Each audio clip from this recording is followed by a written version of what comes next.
being can be linked closely to our body clock. So we've been out and about talking to some early risers. So having set up a walking group through our initiative Talk is Mental, we've received lots of positive feedback from our attendees.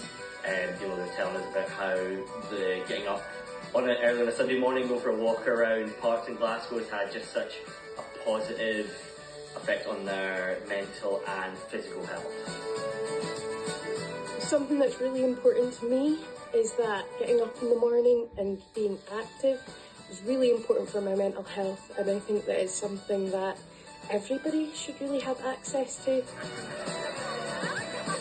Getting into cold water has helped me and my mental health. Getting outdoors, connecting with nature, and the natural high it gives you for doing a difficult task. For most people, you don't regret it. You'll be hooked after the first time, just like I was. Thank you to all of them. Joined now on the sofa by psychotherapist Heather Darwall-Smith. Good morning. Good morning. How are you feeling this morning?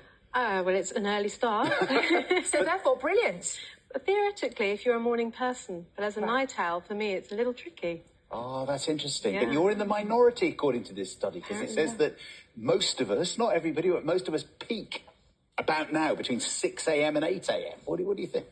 That's mainly true. I mean, most of us are people who have our preferences during the middle of the day, sort of intermediates. Some of us are morning people and some of us are night people. Those of us like me who are night people, my energy will peak later on. But yeah, most people, their energy levels are first thing in the morning. And that's because our body has this circadian rhythm, this clock that pushes us towards wakefulness in the morning. So when we wake up, the cortisol levels are rising and that pushes us into being alert. And then as the day goes on, that starts to drop off. So as we get down to the bottom of the day, we are less alert, more tired, and hopefully ready for bed. We hear about cortisol a lot, don't we? That it's a bad thing, that it might be like making us feel stressed. But is it that cortisol in the morning actually just gives us energy? Yeah, it's the thing that wakes us up, and there's a pulse that happens in the body before we wake, and it's what pushes us towards wakefulness. And cortisol's great in many ways. I mean, it's the thing that's getting me here today to sit and talk to you. There's quite a lot of cortisol on this sofa, I imagine. You need that push, don't you, to get up and do what you need to do. So it's not all bad. But yes, obviously, too much in the system isn't great for us. And if we're running with too much all the time, then that can turn into something called chronic stress. So we want to bring that level down. But we also want to embrace it when we need it.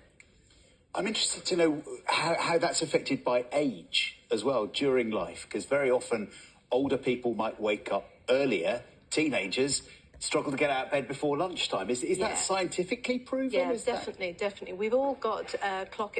Every cell in our body has a clock in it. We have a chronotype, so that's that morning, evening, and in the middle type. But when we're teenagers, that body clock gets a biological delay. So your teenager isn't just being difficult, they are biologically delayed. So if they're also a night owl and they've got that delay, they're not sleepy at the time you want them to go to bed. But they still also need quite a lot of sleep. So it's really difficult because they might not be sleepy till 10, 11, 12 at night. But they still need 10, 11 hours sleep. But as we get older, we tend to need less sleep.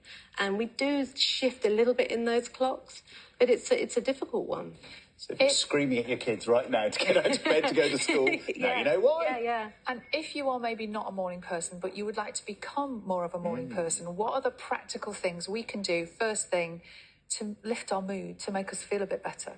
I think that the key things are getting up at the same time every day, getting lots of light, getting moving, getting hydrated, and doing all these things consistently, because these clocks in our body love consistency.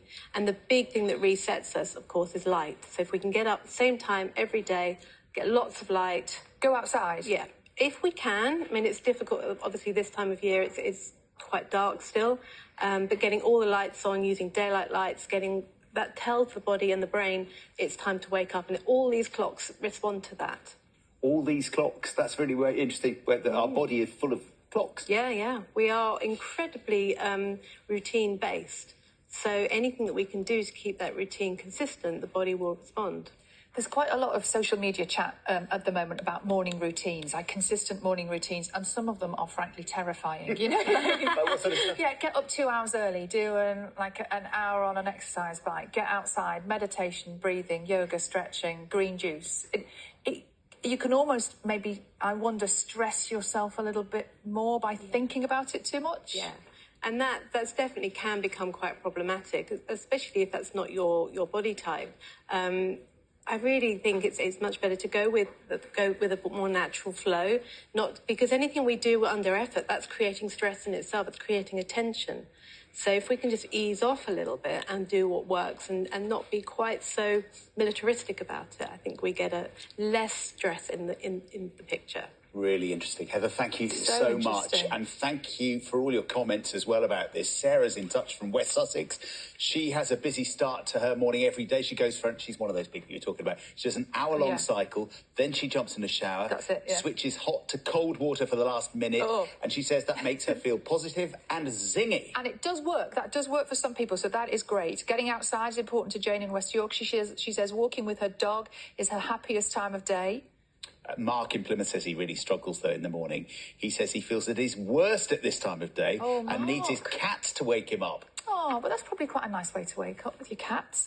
Jay in County Durham says he's not feeling his brightest this morning, but that can be expected because he's got a 4-week-old baby in the house and he's looking forward to a little snooze later. I love that. Alan Withers says Come on, waking Alan. up